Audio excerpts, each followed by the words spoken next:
You do not have to be busy all the time to be successful. Hustle culture just makes you feel like you do. Hustling harder really isn't the flex that we think it is, but working smarter, that's where the real success is. Hello. Welcome to By Chelsea, formerly known as Curated by Chelsea. And today I'm going to be talking about if you're tired of hustle culture, try this instead, which is many different things that you can try to kind of just help with your workflow. It's really working smarter, not harder. You don't always have to be hustling and doing the absolute most to get work done and to be successful.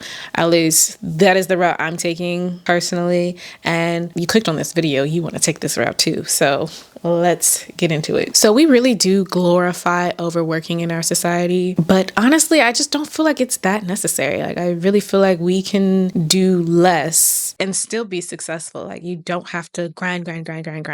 I've worked 2 jobs before, and let me tell you, the way I burnt out after 9 months of working 2 jobs, I never want to feel that feeling ever again. Both of these jobs were 2 very demanding jobs at the time. Never want to do that again. But anyway, here is how you can level up that doesn't lead to burnout so quickly or really ever. Number 1, stop grinding so hard and just flow.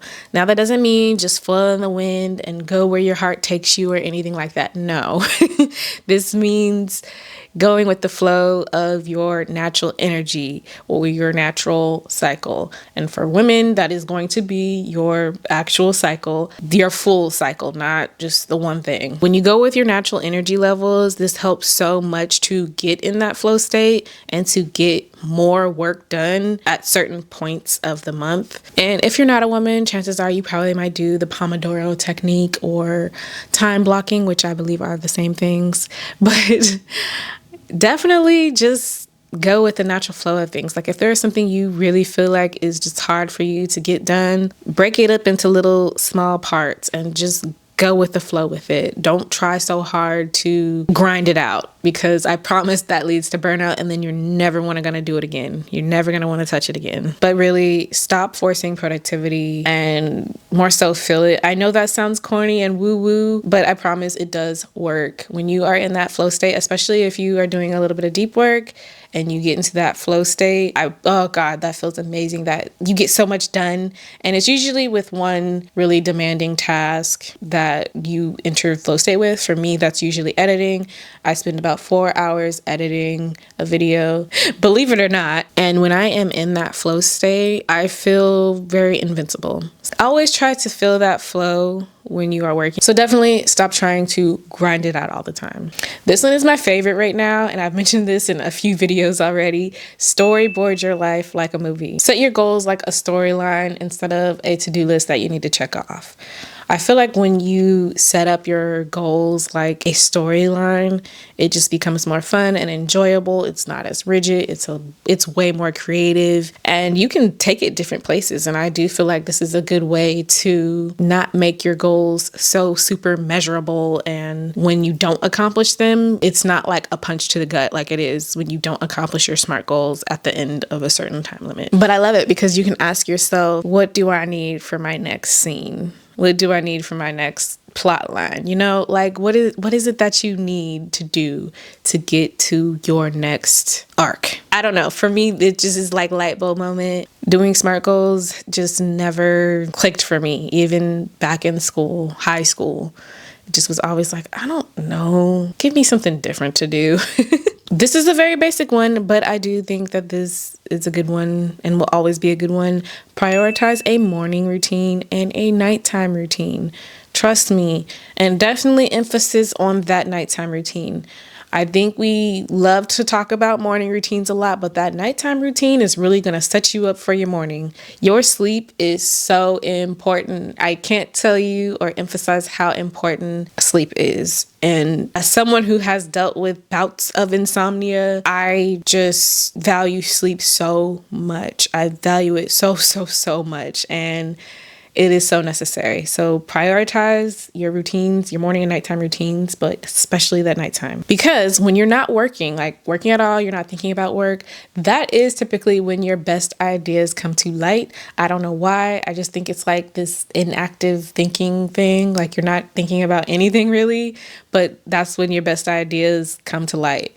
And typically that's like when you're in the shower, you have all these shower thoughts, and then like you have this idea for like the next best invention of the 21st century. I don't know. It just happens. That's why you need to prioritize those times when you're not actually working. During those routines, definitely take time to jot down some of those thoughts that you do have when you're not really working.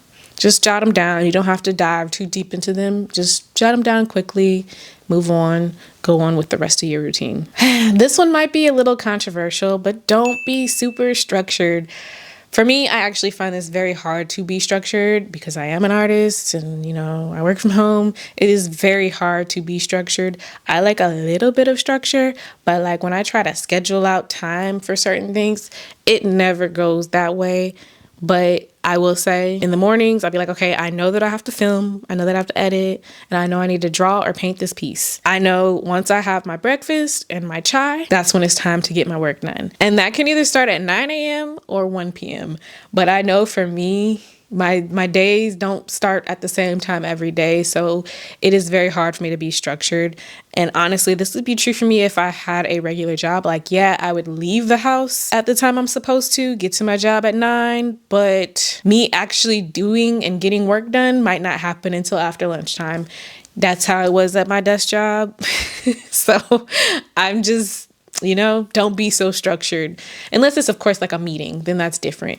But, don't be so structured. But definitely build a schedule that allots time for rest and a chance to breathe. So if you do have to have some like, okay, I have to get this done between 11 and 1, allot some time for some rest after that. Don't just, jump into the next thing. Like I said, when I deep work for 4, sometimes 6 hours. And then after that, I don't do any more work. That's it for the day.